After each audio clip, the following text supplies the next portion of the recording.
উত্তরায় বিমান দুর্ঘটনায় আহতদের মধ্যে জাতীয় বার্ন ইনস্টিটিউটে আশঙ্কাজনক অবস্থায় রয়েছেন ৮ জন। সেই সাথে সিভিয়ার ক্যাটাগরিতে ১৩ জন ও ইন্টারমিডিয়েট ক্যাটাগরিতে ২৩ জন ভর্তি রয়েছেন।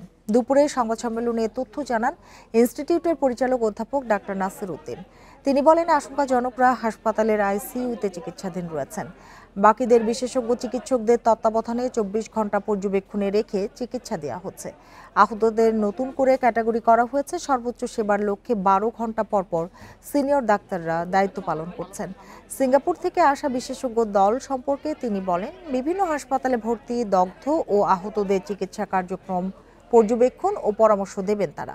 প্রয়োজনে সরাসরি চিকিৎসা কার্যক্রমেও অংশও নিতে পারবেন।